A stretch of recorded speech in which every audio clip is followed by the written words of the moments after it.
Susan loved riding her horse around the countryside and also took part in equestrian events.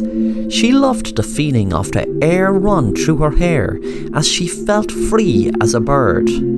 There was a silly story going around her town about a phantom horse. It's been around for years. The story is there was meant to be this horse that has bright red eyes and was roaming through the fields, stuck between this world and the next. The horse was meant to have been killed during a race and was looking for a girl to take its owner's place. Needless to say, no one she knew has ever came across this so-called phantom horse. But as sinister as that sounds, that wasn't what bothered her. It started just last week. Susan received a nasty phone call. She didn't speak, she just listened because it was so weird. There was a weird voice spoke that said, "Hello, Susan. I would like to become friends with you." She didn't even ask who it was and just hung up. Then the next day, another call came. "Hello, Susan. Why are you playing hard to get? I just want to be friends with you." She didn't bother tell her friends yet, as she suspected maybe it was them who was just playing a trick on her.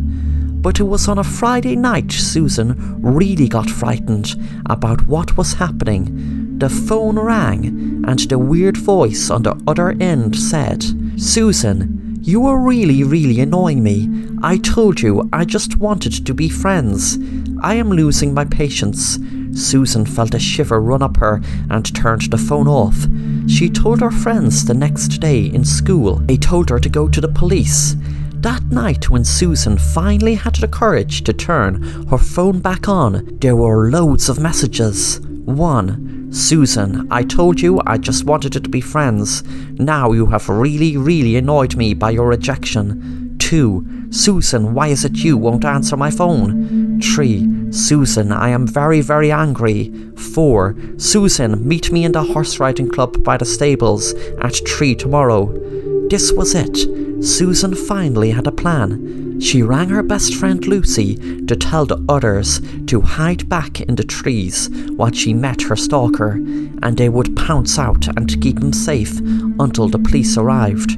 Or better yet, she thought, have the police there wait with her friends. When the time came, Susan walked to the stables, knowing her friends and the police were watching from the trees. She saw some movement over by a horse box. Then she panicked when she saw a black figure come from around it and push her in. Her friends heard her scream and ran up to the horse box.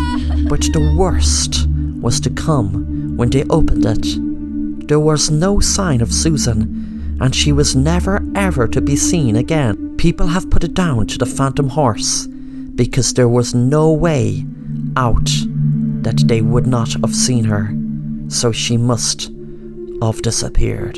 Some nights people have said they had heard a girl crying in the woods, and they had put it down to Susan, caught between this world and the next, with the phantom horse that finally found the girl to replace his owner.